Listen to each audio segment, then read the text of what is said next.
a spinach, feta, and Parm Matzah Pie, better known as a Mina de Espinaca, Feta y Parmesano, a delicious savory pie just like my Sephardic-Turkish ancestors used to make. Sally, that girl, in the kitchen.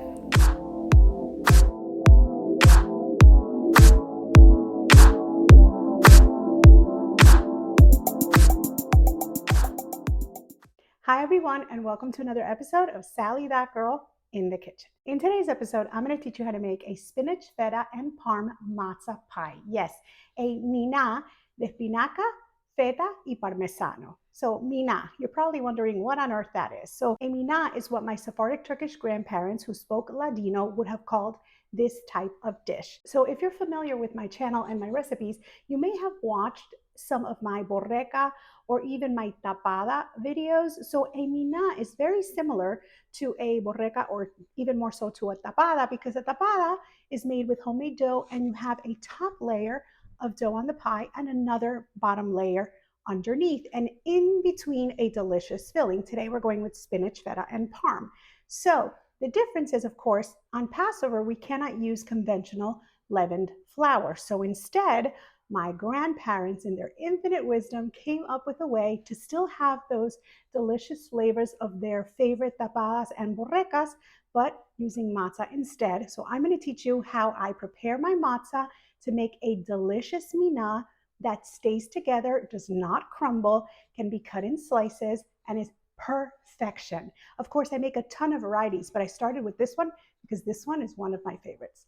So I'm super excited to teach you how to make it. So let's not wait another second and let's get started. For today's recipe, you will need 2 pounds, in other words, 32 ounces of frozen spinach thawed, 1 pound, in other words, 16 ounces of feta cheese, 3 cups or 12 ounces of shredded Parmesan cheese, 6 large eggs plus 1 more egg separate for an egg wash, some non-stick cooking spray, 4 sheets of matzah, and a touch of grated Parmesan cheese for sprinkling. You will also need a 9 by 13 inch baking dish, a couple of forks, some oven mitts, a vegetable squeezer, or of course you could use your hands, a small bowl and a pastry brush, a medium-sized bowl, a large bowl, a spoon such as a serving spoon, and a scissor. And finally, you will need some aluminum foil. So now that we have all of our ingredients and tools together, let's get started. So the first thing I like to do is the night before I'm going to be making this mina, I place my spinach in the sink and let it thaw overnight.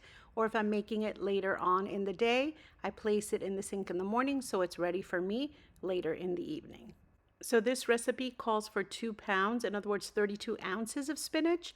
I've had to leave 3 bags out because now the bags come 15 ounces each. So I will have some spinach that I'm going to remove. I won't be using all 3 bags.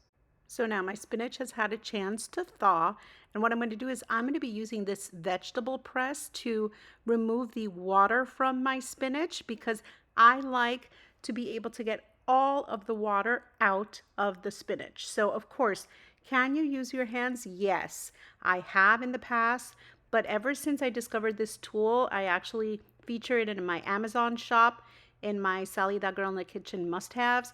It really makes a huge difference because it really helps eliminate a lot of that liquid. And then of course, for good measure, I like to come in and still give it all a little extra squeeze just to make sure I get all of the water out of my spinach. And as I said, I have some left over, put it in a little bag, gonna put it in the fridge, can make an omelet or something with that later. So now I'm just using my hands to loosen the leaves because of course I've squeezed them quite hard to be able to get all the liquid out. So now I just want to loosen up those leaves and we're good to go. So now I'm just going to set that aside for a moment. I'm going to bring over a medium-sized bowl, and into it I'm going to crack 6 large eggs, and then I'm going to beat those eggs well. And now would be a great time to preheat your oven to 350 degrees, making sure you have a rack placed in the center. Now we're going to set aside those beaten eggs. We're going to bring over the spinach once again, because to it we're going to be adding our cheeses. So I like to add the egg after in case I want to taste it for salt. But in this case, I know I'm not going to need salt because I'm using Parmesan cheese and I'm using Feta cheese, both of which have a very high salt content. But there are some fillings that I normally make that don't have such salty cheeses. So I'm just in the habit of adding the egg after I've had a chance to taste my filling. Plus, the filling is delicious, so I may want to try it. So notice I'm using a block of feta, or I should say 2 blocks of feta, as opposed to crumbled feta. I'm just crumbling it by hands, making sure that the pieces are not too large, because this is really going to help when we mix this all together. We want to make sure to distribute that cheese well amongst the spinach. So this way you can kind of control the size. This is what you want the pieces to look like, no bigger than that. Plus, I always feel that you get a better quality cheese when you buy it in block form as opposed to already crumbled. So now I'm just going to stir everything together. I'm using my hands because there's no better tool than clean hands. I'm going to go ahead and add that beaten egg in because, as I said, I don't need to check for salt. I know there's plenty of salt, so we won't be adding any additional salt into this mixture. Then I'm just going to use a serving spoon or whatever your preferred utensil. You can just go ahead and mix that all well. But of course, just like before, I'm going to clean that off and I'm going to switch to my clean hands instead, because there's no better way to incorporate that egg and the cheeses so that it's really properly distributed amongst the spinach. So the texture is perfect. It all has the right amount of moisture. There's cheese running throughout.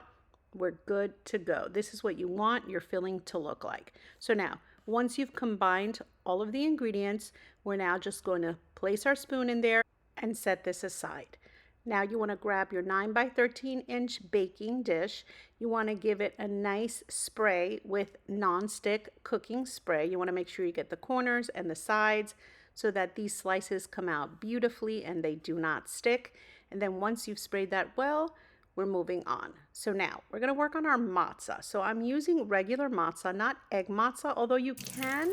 I prefer regular matzah. And notice I'm doing this in real time. I'm running it under the faucet, just a few seconds on one side, then on the other side, then again on the front, and again on the back. Just a total of a few seconds because you want it wet, but you don't want it breaking apart because we're going to use this as our base, as our crust. So now I'm going to do the same with the second sheet, just a few seconds on one side, again on the other side, and then again to the front, and once again to the back. That's all we're going to need, just a few seconds, so that, like I said, it's wet but not breaking apart. It's perfect. So now you'll notice I cut off a piece of that second slice of matzah. I'm going to show you why just now. So I've lined the bottom of my pan, and you see I had to cut it so that it would fit, but I'm saving that piece because I'm going to be using it for the top layer. So now I'm going to bring over that delicious filling with spinach, feta, parm, and eggs. And I'm going to use my spoon and I'm just going to carefully distribute it all the way over that matzah to make sure that I have a nice layer, and then just very gently spread it out just to make sure that the layer is pretty much equal in thickness across our pie. Now we're going to work on the top layer. Of course, let's take a moment to appreciate how lovely this looks already. You can just imagine what this is going to taste like once we bake it. So now, once again, we're going to the sink. We're going to repeat the same process with 2 more matzahs. We're going to run them under the water just for a moment, front and back. Just like before, we're not drenching them. We're just making sure they're nice and wet, but not wet enough that they're going to break apart. We do it with 1 sheet, and then we're going to do it with a second sheet. And I'm going to show you how we're going to make our top layer for this delicious spinach and cheese mina, and how we're going to finish transforming this matzah so that it doesn't break apart when we slice our mina into squares. So now, remember that first piece that I had cut off? Well, we're going to be using it on the top layer. So I'm just going to give it just a little more water since it's been sitting for a moment. And then I've cut off another piece, and I'm going to show you why I'm cutting these pieces. I'm actually using a knife, and look how perfect the sides are because I can cut through this because it's wet. So you see what I mean? I used a full sheet. I cut a piece off of the second one, and that remaining piece from underneath, I used it to complete the top layer. So this was only 4 sheets in total of matzah, and I have a bottom layer and a top layer. And now all I'm doing is I'm cracking 1 large egg into a small bowl. I'm going to beat it well, and then I am going to give my mina, my top layer of my mina, a beautiful egg wash because we have a lot of moisture in that matzah, but just that water alone is not enough for the beautiful consistency that we're looking for. So we want to give this a really healthy egg wash. I've used almost all that large egg to paint the top of this beautiful pie, and that's all I'm going to leave. So I've used almost the entire egg, and then I'm going to come over and give it a healthy sprinkle of grated Parmesan cheese. And this is going to create the most delicious crust. It's absolutely delicious and perfectly acceptable to have on Passover. And you're not going to believe just how great it is. So now I'm going to go ahead and I'm going to cover my entire baking dish with aluminum foil because I don't want that matzah to dry out. I want that moisture to do its magic, the moisture from the water, from the egg. So when we start the baking process, we want our mina covered. That's part of the secret to getting a really nice crust that we can cut through. So I'm going to place it on a center rack, set a 35-minute timer, and then after 35 minutes, I'm going to uncover my mina. I'm going to put it back in the oven, and I'm going to set a 10 more minute timer to allow it to finish baking and for that Parmesan on top to caramelize and get absolutely gorgeous. And now 10 minutes have passed, and the smell is incredible. It smells so crazy good in here. Look at that beauty. And you can't even see the bottom layer right now, but I'll show it to you once we cut into it. It stays together. It's incredible. You're going to be able to eat this literally with your hand if you wanted to. You don't need silverware, but you can cut through it with a fork and knife. The matzah does not crack. It doesn't break. It's just perfection, and it's just a great technique to make minas of different fillings, and I'll be sure to eventually film some more for you so you can see what an incredible variety of savory pies you can make using this technique. So now I've let it cool just a moment, but not much because I really love this hot, but I also love it room temperature and cold. Yes, this is the kind of dish that you can serve at any temperature and it's delicious. I've been known to just grab a piece out of the refrigerator for a snack or for breakfast or at any time because it's that good, and it can be served warm, cold, hot, however, and it's delicious. And look how easily my knife is going through it. It's cutting it into perfect squares without cracking the matzah. The matzah is staying intact because, of course, we treated it. We added moisture to it, and it's just complete perfection. And wait till you see what it looks like when I pull a piece out. Let me see. The corner piece, of course, is my favorite, but the first piece is always the hardest to get out. But yeah, I think we've got it. And notice the matzah is intact. It is perfect. It's crazy how it just doesn't crack at all. As long as you treat the matzah the right way, it's very malleable. And look at how beautiful and appetizing that looks. My mouth is watering just talking about it. It's so delicious. And everyone is going to flock to the kitchen and want a piece of this because it is something that may not be familiar to a lot of people unless, of course, you are from Sephardic descent, Sephardic-Turkish, or possibly Sephardic-Greek ancestry. I'm not sure if this is something that's very familiar to people, but it's very reminiscent of a spinach and cheese borreca, of a spinach and cheese tapada, even of a spanakopita. It's just a very absolutely delicious dish filled with spinach and cheeses. And look how easily, this is a butter knife. This isn't even a sharp knife. Look how easily I can cut through that matzah, the top layer and the bottom, and it doesn't crack. It stays perfectly together. And it's just become this incredible vessel to hold that yummy spinach and cheese filling. Mm, so crazy good.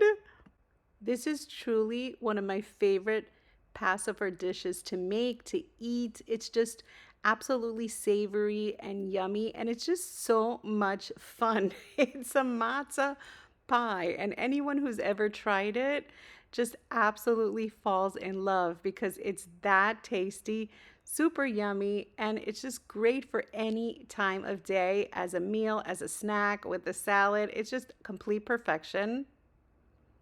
Mm. So crazy good. It doesn't get old. I can't get enough. It's absolutely divine. I've been making this for years.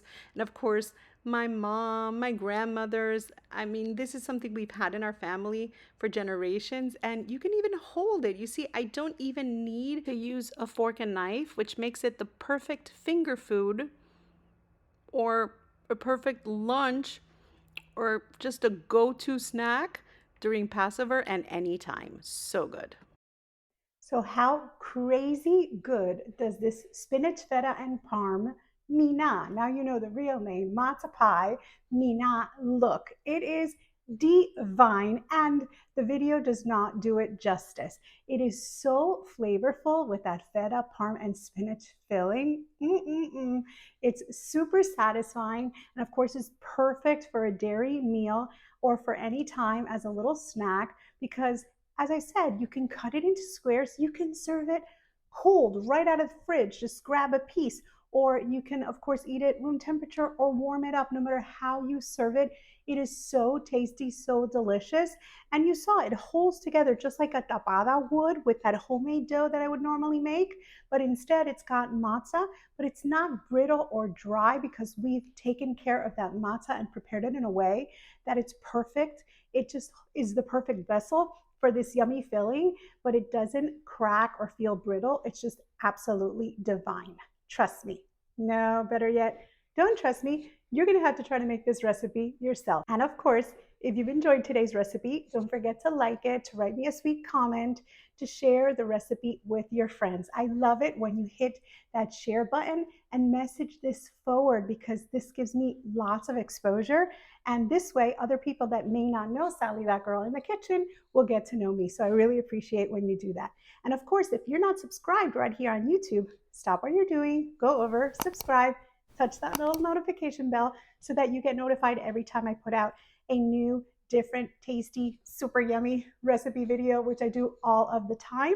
And of course, go over to my playlist tab, explore there. I have everything broken down into categories, and I have hundreds of recipe videos already out that I know you're going to enjoy. And there's all kinds: appetizers, desserts, side dishes, main dishes, breads, all kinds of things. And of course, Sephardic-Turkish dishes, Jewish dishes, all kinds of things that you can think of. You're going to find them there. So definitely check those out. And of course, if you're not already following me on social media, be sure to follow me as Sally That Girl in the Kitchen on Facebook, Instagram, and Pinterest, and then as Sally That Girl FL on X, Snapchat, and on TikTok. And you'll also find me on Threads. And of course, I also have my Amazon shop. But don't worry, I have a link tree at the top of the banner of my YouTube channel with all those places that you can find me, because I sometimes will feature some of the ingredients or tools that I use in my videos in my Amazon shop. So that's definitely something you're going to want to check out because I have a lot of handy things in my Sally That Girl in the Kitchen must-haves list. You definitely want to check that out. And of course, don't worry because I also have that pinned up to the top of my Instagram and my Facebook pages. So if you can't remember how to find me, just go over to Sally That Girl in the Kitchen and look for it pinned right on the top. That link tree will take you all over the place, anywhere pretty much that you can find me all over the internet. So once again, I just want to take a moment to thank you so much for being here. Thank you so much for supporting me all these years. Thank you so much for watching. And of course, if you're new, thank you for being here today. I look forward to seeing you again. And once again, I just want to take a moment to thank you so much for watching. I really appreciate you doing so. And I'll see you next time. Sally, that girl in the kitchen.